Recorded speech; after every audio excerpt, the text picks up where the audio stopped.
मिटा दो जुल्म की हस्ती, यही हमारे महापुरुषों का पैगाम है। अरे हम सब बहुसंख्यक के लोग हैं, संघर्ष करना हमारा काम है। जब से सरकार आई है सिर्फ लाइन में लगा रखी है और कहीं न कहीं हर समय आंदोलन ही चल रहा है, कभी किसान का, कभी जवान का, कभी पहलवान का, कभी नेशनल खिलाड़ियों का।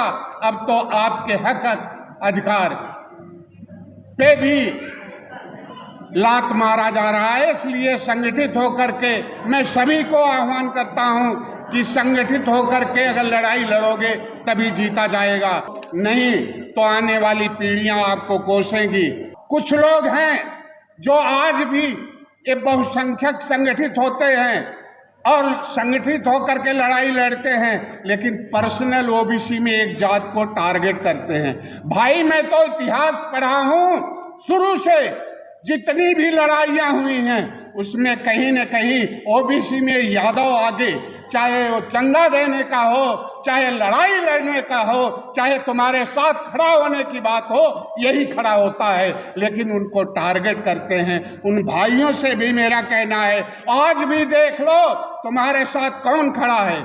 जहां भी आवाज देते हो वहां यादव समाज सबसे आगे होता है। और ओबीसी का कॉलम जो हटाया गया है, अन्य कॉलम बनाया गया, तो आप सबको कहना है कि जो भी सरकारी महकमा जाएगा और आपको मकान, दुकान जो भी लिखाना हो लिखाना, लेकिन अपनी जात जिसमें एससी, एसटी, ओबीसी, क्योंकि तभी तुम्हें तुम्हारा हक मिल पाएगा, नहीं तो फिर हर समय के हर तरह, हर जैसे पहले भी हुई है गिनतियां, वैसे ही दबा दिया जाएगा। आज भी लगता है कहीं न कहीं धोखा ही, छलावा ही किया जा रहा है। जाति जनगणना होने के लिए कॉलम भी हटाया जा रहा है। इसलिए मेरा ये कहना है, भाइयों, हाथ जोड़ने से मिलता ना अधिकार कभी, उठो बहुसंख्यक के लोगों, सपना हो जाएगा साकार। अभी समय है। किसान, जवान, पहलवान, युवा, बेरोजगार, आवाम और जितने लोग आवाज उठा रहे हो, संगठित होकर के आवाज उठाओ, तभी तुम्हारी मांग पूरी होगी। क्योंकि इकट्ठा अभी एक लाठी का गट्ठर दे दिया जाए तो कोई नहीं तोड़ सकेगा, लेकिन अलग अलग लड़ोगे तो कहीं न कहीं खत्म कर दिए जाओगे। हमें बड़ी बड़ी बातें नहीं, लगातार छोटी छोटी कोशिशें जैसे चल रहा है, हमें छोटी छोटी कोशिशें लगातार करना है और तभी जा करके हम लोग मंजिल, क्योंकि ये हमारे जो महापुरुष हैं इन्होंने अकेले ही निकल करके इतिहास रचा है। लेकिन क्या आप सबको सोचना होगा, आज तक हम अपने महापुरुषों की तरह कोई महापुरुष नहीं पैदा कर सके। वो भी कोसते होंगे, हे बहुजन के लोगों, कब तक तुम सोए रहोगे? अरे सब लोग नींद से जग जाते हैं, तुम्हें कौन सा स्वीट पॉइजन का इंजेक्शन ठोक दिया गया है जो तुम सोए हो?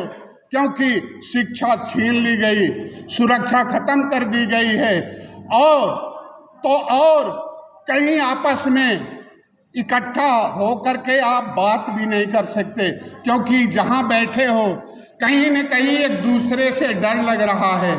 आज उजड़ा ये जो कहते हैं विकास विकास विकास की गंगा, आज उजड़ा सा गांव और शहर लगता है। एक गलत नीति के नेताओं का कहर लगता है। ऐसी क्या तरक्की कर लिया हमारा देश ने जो हर इंसान को इंसान से डर लग रहा है। आज ये मीडिया, सोशल मीडिया जो है, यही किसानों की आवाज बुलंद करके किसानों का भी मिशन कामयाब किया था यही।